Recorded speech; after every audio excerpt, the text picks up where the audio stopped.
What's up, YouTube? It is your boy JoeWo, and in today's video, Season 1 Reloaded is finally here, and I'm going to be breaking down everything you guys need to know going forward. Now, I hope you guys enjoy these kind of talk-through sessions of what's going on with the game, my thoughts, feedback, all that jazz, so let's get into it. Alright, so here's the Season 1 patch notes, and today is going to be the update. Now, overall, the map outline here, or not the map, yeah, I'm about to break this down in like 5 parts for you because I ain't gonna have you cut up a yap session. All right, sorry. All right, so here's the Season 1 Reloaded and all the patch notes, and here's the roadmap. I gotta be honest, not a lot of stuff on the roadmap overall for Warzone, but if you are a Zombies fan, I'm excited for you because you guys are getting a brand new map and all that kind of stuff. I haven't really touched Zombies once, but I feel like a lot of people do play Zombies, which is cool. We're getting a old Black Ops 4 map, and that's gonna be also in multiplayer ranked play. I personally love Black Ops 4 and Blackout. We're also getting Nuketown Holiday, obviously Warzone Ranked, which I'm gonna touch on, but let's get into the goodies. Now, starting off here, we have an update to controller stick sensitivity. The controller stick sensitivity sliders system changed from a 1 to 20 scale to a 0.1 to 4 scale. I gotta be honest, I don't know why they did this. I feel like there's way more things they should have been working on than changing what has always worked in Call of Duty of 1 to 20 being on a certain sensitivity. But it is what it is. I'm not gonna talk about that too much. I don't really understand that. There is a breakdown, which I'll show you guys later and give you guys an updated settings probably of my sensitivity and stuff because I don't know why they ever changed that. But going on to Warzone. So they're saying, thank you for dropping in for the first season of the Warzone experience. Following the launch in November, we've been working through the feedback as well as our internal data. Basically, hopefully Season 1 Reloaded brings us a lot of goodies and a lot of bug fixes. And they're saying there's bug fixes, several quality of life changes, server performance improvements, and more.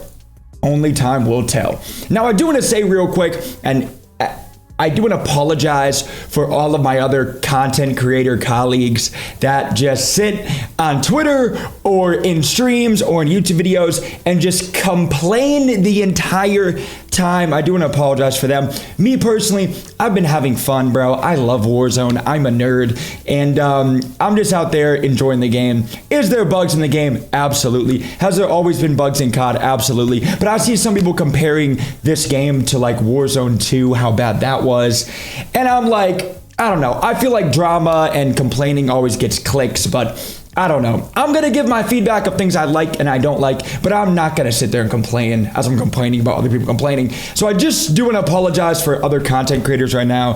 How many people just sit there and complain how bad the game is? If you don't like it, don't play it. If you do, great. I'm very blessed because of you guys to be able to do something I love to do and play a video game for a living. And I'm not going to sit here and complain about how bad a game is. Anyway, I'm done ranting. Let's get into it.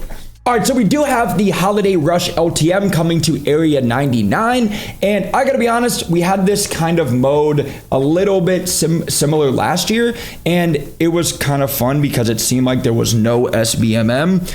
I don't know if that's true or not. We'll see how it goes. I hope that they add a actual like snow map for Area 99 because I gotta be honest, I'm kind of biased. I've been liking Area 99 more than Rebirth Island lately. Not all time, but lately I've actually been enjoying Area 99 a lot more than Rebirth, but that's just me though. There's also Sleigh Ride Resurgence, which is the big map Urzikstan mode, which we had last year. Now, I personally would have loved to see them do something new or try out a different LTM, but maybe again, I don't see the data of what people like to play, and maybe this is a very, very played mode across the game. So maybe that's why they brought it back from last year. I don't know. Playlist wise, we have the new LTMs, we have ranked play, we have BR, solo duos, trios, quads, resurgence, map rotation for solos, duos, trios, and then quads on Area 99 and Rebirth, and also plunder. There's a lot of playlists right now, so that's going to be interesting. I've been honestly kind of grinding plunder for the Warzone Camo Challenge, which has been kind of fun, to be honest, and it's a pretty good warm-up. So if you guys haven't done that, there's some pretty cool camos out for the Warzone Camo grind, and yeah. And the biggest thing for Season 1 Reloaded is going to be Warzone Ranked play. Now, I am going to be bringing back our solo queue series, where I'm going to be trying to solo queue to top 250. That's going to be the goal, so I'm excited for that. And honestly, I could probably make a whole separate video on talking about Ranked play, but I'm going to try to keep it kind of short and sweet, and I'll touch on the high notes. So basically, to even access Ranked play, this is kind of to stop cheaters, but let's be honest, there's always going to be cheaters. There's going to be a lot of cheaters probably in this. We already know how that goes for the last 5 years or 4 years. So you have to get top placements in 30 games in the normal BR or Resurgence. As in top placement, that's going to be either top 6 in Resurgence mode or top 15 in BR 30 times. That's supposed to slow the cheaters down. But let's be honest, ain't no slowing them down. It is big map, which I am excited for. It is not going to be Resurgence anymore. There's no more Resurgence ranked. It's going to be on the big map, so 120 players, trio BR. And yeah, now, this I feel like people are not going to like. I personally love this, but this is just my opinion. Let me know in the comments too what you guys think overall of the patch notes, your guys' feedback. Just be honest, because I'm being honest. Y'all be honest. I'd love to have a conversation. Now, they are banning all Modern Warfare 2 and Modern Warfare 3 weapons. Now, this is in ranked play only, but in my opinion, I think it should be across the whole entire game. I wish that they would just take those guns out of the game. I feel like it would help a lot with server issues, balancing issues, a lot of that kind of stuff, because even the RAW LMG that they nerfed like 5 times with the conversion kit came back when BO6 dropped and like slipped through the cracks of coding. I don't know how to code. I have a finance degree. I don't know how to code, so I'm not gonna act like I do, but whenever you have 130 plus guns to balance and port over to a new game, there's no way that's easy, which is why there's always problems. Again, me personally, I wish that this game only had Black Ops 6 guns, because the ground loot and stuff is pretty good. I feel like people rank up the guns at a decent pace, especially with multiple double XPs now. But anyway, ranked play will only have BO6 guns, which I'm excited for. They're banning all launchers, all thermals, all underbarrel launchers, the CHF barrel, rapid fire, and dragon's breath. Now, they also are banning flares, foresight, sentry turrets, bird's eye, alertness specialist, certain vehicles, certain contracts, proximity chat, and a couple other things. Now, I gotta be honest, I haven't seen gulag tokens. I haven't seen one-shot snipers being banned. Like, that was always a thing in ranked. And there's a couple issues, in my opinion, that I've already seen with all these ranked notes. But again, if you guys would like to have me do a whole separate video on it, let me know. And also, I will be doing my solo queue series, so I'll probably talk about it in that. Now, for ranked play, how this works is you gain SR by winning matches and eliminating players. There's going to be no SR penalty for dying, which again is a little bit weird to me, because last year we obviously had a Resurgence ranked and you did lose SR for dying in a Resurgence mode, which again, Resurgence is where you get to come back over and over, and you got penalized for dying in a Resurgence mode. But now in a big map ranked, which in my opinion should be valuing your life, playing as a team, how a big map BR is, and how kind of Prime Verdansk was. I think the best times was when you basically only had like 2 lives, where you had to actually play your life, make smart plays, smart rotations, all that stuff. I don't like this personally, but we'll see how it plays out. Yeah. Now, they still have all of the same tiers: bronze, silver, gold, platinum, diamond, crimson, iridescent, top 250. And there's some cool skins and stuff that you get. But I'm going to be grinding our solo queue series because y'all like it. I like it. It's a challenge, and we rock and roll. So they now also have a elimination rank delta, where now, depending on the player you kill, you get less or more SR, which I personally kind of like this. I feel like this will be a big problem with people boosting and boosting accounts, which is a big problem with ranked play. But basically, this goes on basic kills, and then obviously later, depending on your placement, you get more points based on your placement. But you will get more SR depending on how and who you're killing and what rank they are in your lobby, plus or minus 3 ranks from your own. So the way that I kind of understood this was, for a normal kill, it would be like a 6-point kill, or 6 points per kill. Then, depending on, let's say that you're a gold player, right? If you kill a silver player, it would be 5 points. Or if you kill a bronze player, then it would be 4. Now, if that bronze player kills you, they would get 8, 4, and so forth and so on. My math is probably a little off. I promise I have a finance degree. But I kind of like this system. We'll see how it plays out. And it is also capped to a certain point, which I'm going to be interested to see how that goes, is that your total SR is capped, but that's going to truly only matter for like the higher ranks of, you can't get like 500 SR a game.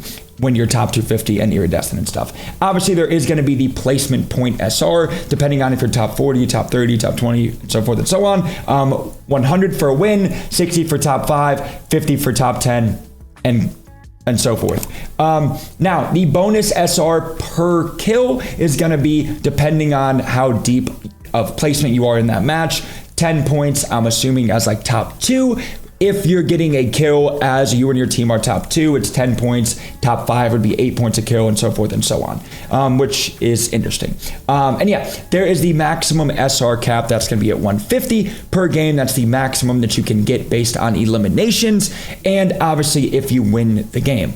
Now, there is going to be deployment fees like we've always had, and that was the thing that I was talking about at those higher levels. So honestly, it seems like that they changed this where there isn't really a lot of fees where as you're going in to get like 70 SR, you would only need like a 5 kill top 5 to gain SR. And that's in like diamond or crimson and stuff like that.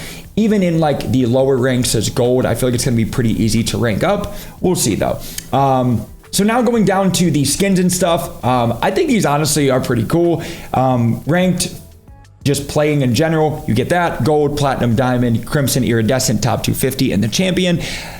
I think that the top 250 and gold look a little bit too similar, but my goal is top 250 because this iridescent skin, I feel like you can't even tell that it's an iridescent skin, but I'm going for top 250 solo queue. So if you guys do want to see that, let me know. I'm going to be cranking out some content, and hopefully I get some of you guys as my teammates. But like I said, I'm not trying to spend too much time on ranked play because there still is a lot of stuff in this, and I'm going to be going over, obviously, ranked in that ranked series. So let's get into the gun patch notes and the bug fixes. Alrighty, so here we go.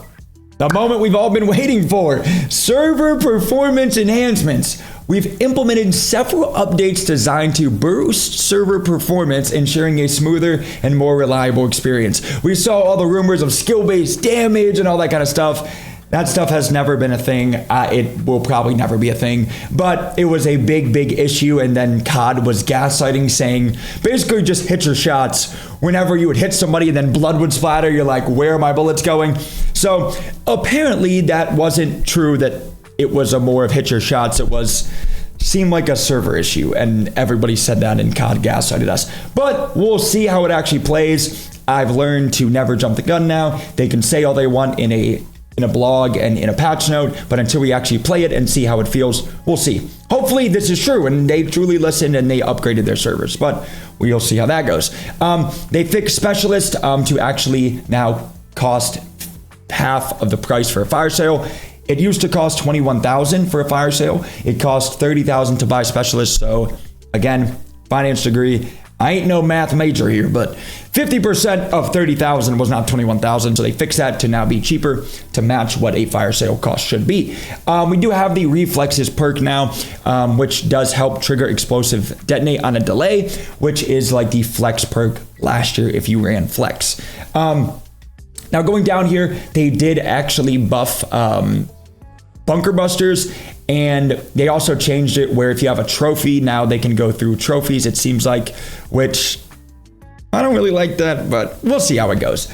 We also are getting a new semi-auto sniper, which I feel like is going to be pretty crazy. They also have, which I can throw up right here somewhere-ish, that they are now reducing the gun bob and sway on snipers and on all guns. I wish personally that they would say how much and a percentage, because that could mean 1% and technically it would be a reduction. And I just don't like that. I would rather have them truly have transparency and be very clear on everything they're doing. But they chose to do it that way. Snipers are very good in the game right now. I can't snipe to save my life, but you guys know this hairline gets sniped all the time. So that's cool if you like sniping. We are getting a new fully automatic shotgun. That's going to be insane, I feel like.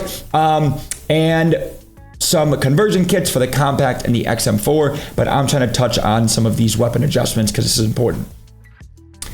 Now they have, we want ARs to remain, So touching on assault rifles here, they said we want ARs to remain competitive long-range options. We are increasing the velocity of all Black Ops 6 ARs to help engagements at range, along with buffing some ARs damage ranges that were underperforming, which is great. We will continue to evaluate and adjust as needed. This is great because I feel like the number one thing that I built a lot of my guns for before this update was bullet velocity. And I think that that could have also caused a lot of those weird desync issues and hit reg. So I hope that them buffing the bullet velocity of how fast your shots are actually getting to your target, hope that fixes some problems. So let's see what they did. The AK. I do like this gun a lot. It's got a wonky, funky recoil pattern, but it might be better. So they did some, and I do love how clear and nice all of this is now and easy to read, and not like way before in the old patch notes they made it super confusing. So the AK got a damage range buff, a medium range damage buff, a buff honestly all around, and an increased bullet velocity. This thing might hit like a truck now, but again, the biggest problem with this gun is it is hard to control. I'm gonna try it out though, because I feel like this thing is gonna be nasty. The Amy's, kind of like the Kilo in my opinion, got a pretty decent bullet velocity buff. They didn't change a lot of the gun damage values. The AS Val also got a buff to the damage ranges. I feel like this gun isn't that good as an AR. It feels like more of a sniper support role, but honestly, I would probably just choose an SMG over the AS Val, but glad they are kind of adjusting the gun some. They did adjust the aim down sight speed a little bit and the bullet velocity. Going down to the Goblin, I see a lot of people having this as a long range option. Me personally, I do not like this gun at all. That's just my opinion. It is a semi-auto, and all they did was update and do the bullet velocity. So I don't think that's gonna be very good. GPR though, this is hands down one of my top 3 ARs in the game right now. They did increase the bullet velocity. This thing is still gonna be very, very good. It's a beam, shoots super straight, and now it got a bullet velocity buff. Krig, also a very solid option. Got a damage range buff to go up some, which is nice, and got a medium range and a minimum damage range buff. And also, like all the other ARs, a bullet velocity buff. So this is going to be a very, very solid option. The Model L. Now this gun was also a top 3 or top 2 AR of mine because of how fast the bullet velocity was. I built out this gun and I think it had around 1400, which was already insane. So if they even touch that at all, it's going to be crazy. So yeah, the base is from 770 to now 820. So this might be over 1500 now, which is basically like hit scan, I would say, and is going to be a very, very solid option. Has a slower fire rate, but still one of my favorite ARs in the game. Now going, Now going on to the XM4 here, we got a bullet velocity increase. Still a very, very solid option, shoots very straight, especially with that brand new stock that got unlocked from the event tab. Very good option. STG, I gotta be honest guys, I don't care about these stupid old guns. I don't wanna use them, I don't wanna see them. But that got nerfed, and hopefully the BP50 decreased. All right, this also got a big nerf. I don't wanna run any of the old guns. I just wanna run the new ones. The D tier also got nerfed from MW3. That's solid. Now, all submachine guns have had their reload speeds increased by 10%. Okay, they have been listening a little bit, which is great. I think that I wish that I could just have a dedicated perk like sleight of hand, because the biggest downside is you can run a fast mag on a sub, which will help that speed, but you only get like 30 bullets, which you can't fight a team with 30 bullets, obviously. So hopefully this will change. I wish that it would be more than 10%, but we'll see how it plays out. So the C9 got a little bit of a buff regarding, let's see,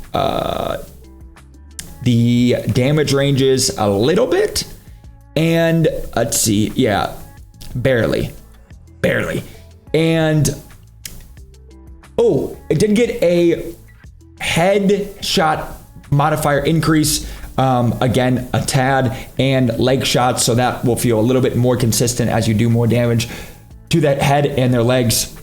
Still a good option, but probably the Jackal and stuff will be the best. The compact fun gun, super fast fire rate, but again, the problem was it just had no range. And I think that it's a good gun. We'll see if they change much. But yeah. Point 3, never mind. I was hoping that this would get changed some more. It got a 0.3 meter buff to the maximum damage range, and that's looking like about it, unless headshot increase. arm and leg increase. Very, very small. Now, headshots now killing one less bullet, and hitting legs and lower torso is less punishing. It might be a solid option, but I still think the Bison and the Jacko will be the best. Striker 9 got nerfed, which is great. Static got also nerfed, which is great. Now, LMGs. I feel like this is kind of scary. We will see, though. Sorry, I'm trying to speed run this because I've been talking a lot. And yeah, I will speed run this. The GPMG, which isn't really the best gun, got a slight maximum damage range buff.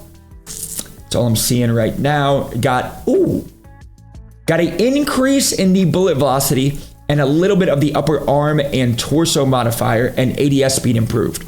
So it looks like they're trying to make these LMGs more like ARs, which I don't really like that. I'm not gonna lie. The PU isn't very, very good unless they did something crazy. Damage range, aim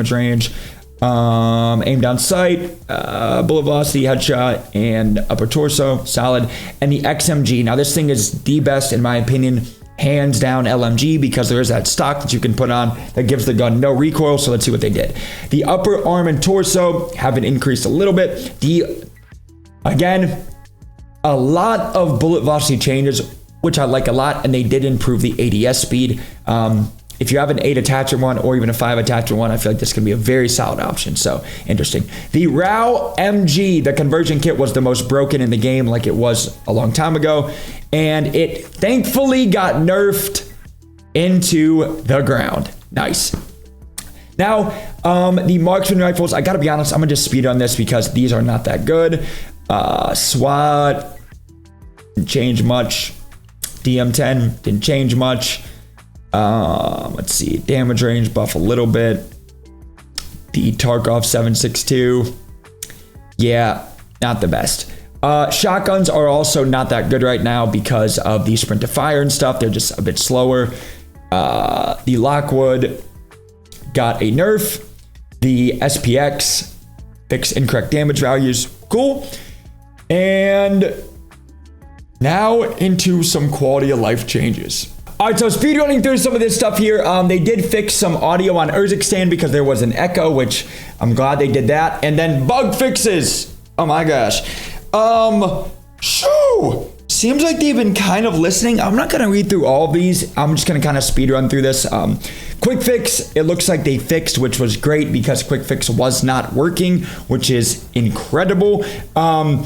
Field upgrades, it looks like they also fixed some of the stuff whenever you couldn't throw like a portable buy station or put down a field upgrade because it said that you had already one down or one in your inventory, which was kind of annoying. They fixed some of the camo grind issues that I even experienced as I was trying to grind some of the camos with the portable and the UAVs that you had to pop. Super frustrating, and that was like on the Tonto and stuff. The Gulag fixed an issue causing players to appear to take damage when entering. That was funny. And fixed an issue causing the Gulag events to spawn more cash than intended. I didn't really mind that, but that's just me though. Oh my gosh. So they definitely, look at this. This list is very, very long of bug fixes. Yeah, I was gonna read through all that, but y'all don't want to hear me read you guys a bedtime story, so anyway, make sure, guys, my beautiful people on the More JoeWo, subscribe if you guys are new here. I love you guys. We'll see how the gameplay goes. Let me know what you guys think of all these patch notes, of all these upgrades, hopefully upgrades. And see you guys soon. Love y'all. Peace.